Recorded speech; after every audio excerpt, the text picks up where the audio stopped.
In the same manner, the bird sounds we hear are also in our brain. If the nerve traveling from the ear to the brain was disconnected, there would be no sound left.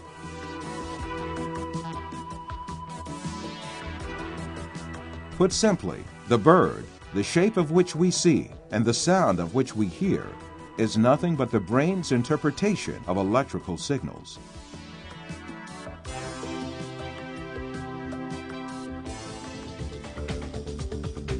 Another point to be considered here is the sense of distance. For example, the distance between you and this screen is nothing but a feeling of space formed in your brain. Also, objects that seem to be very distant in one person's view are actually images clustered at one spot in the brain.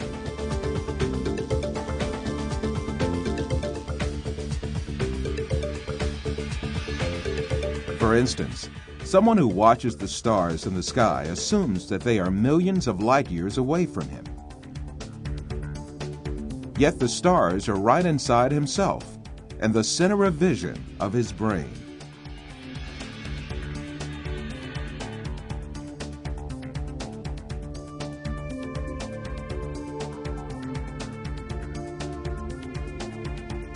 While you watch this film, you are in truth not inside the room you assume yourself to be in. On the contrary, the room is inside you. Your seeing your body makes you think that you are inside of it. However, you must remember that your body, too, is an image formed inside your brain. So far, we have been speaking repeatedly of an external world and a world of perceptions formed in our brain, the latter of which is what we see. However, since we can never actually reach the external world, how can we be sure that such a world really exists? Definitely we cannot. The only reality we cope with is the world of perceptions we live within our minds.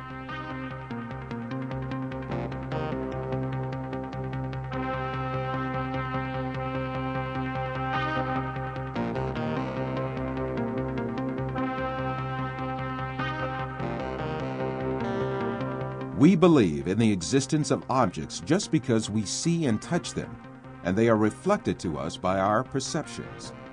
However, our perceptions are only ideas in our mind. Thus, objects we captivate by perceptions are nothing but ideas, and these ideas are essentially in nowhere but our mind. Since all these exist only in the mind, then it means that we are beguiled by deceptions when we imagine the universe and things to have an existence outside the mind. To imagine matter to have an existence outside the mind is indeed a deception. The perceptions we observe may well be coming from an artificial source. It is possible to see this in the mind's eye by an example.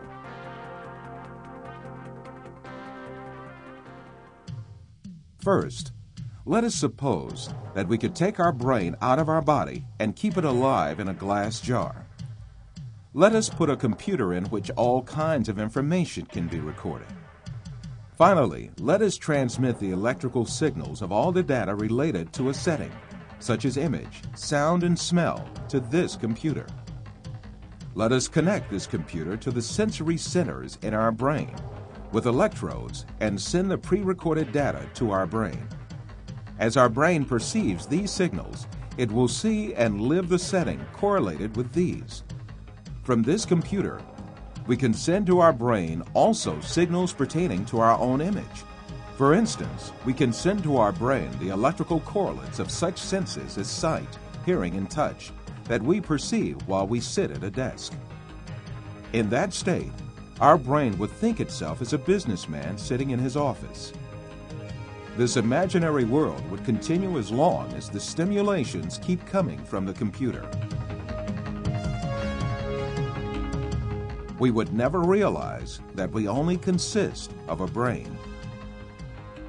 It is indeed very easy for us to be deceived into believing perceptions without any material correlates to be real.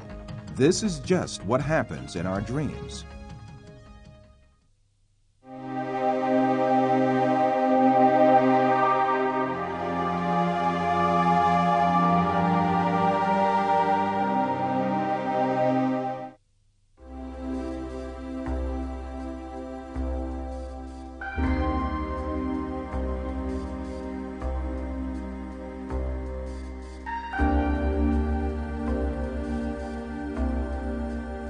For you, reality is all that can be touched with the hand and seen with the eye.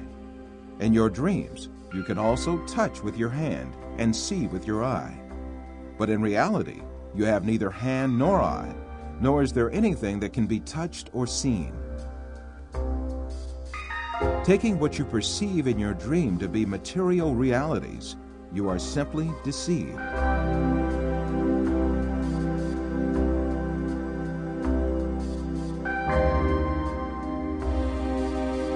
For example, a person deeply asleep in his bed may see himself in an entirely different world in his dream. He may dream that he is a pilot and command a giant airplane, and even spend a great effort to command the plane. In fact, this person has not taken even one step away from his bed. In his dreams, he may visit different settings and meet with friends, have a chat with them, eat and drink together. It is only when the person awakes from his dream that he realizes all were only perceptions. If we are able to live easily in an unreal world during our dreams, the same thing can equally be true for the world we live in.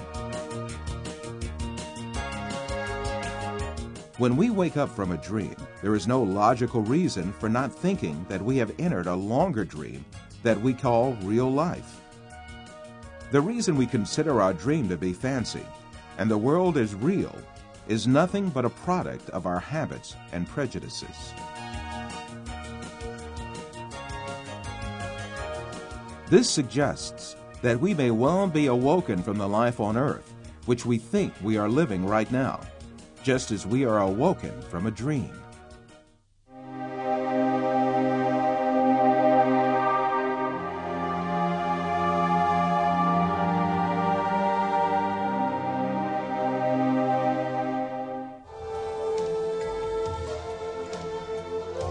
After all these physical facts arise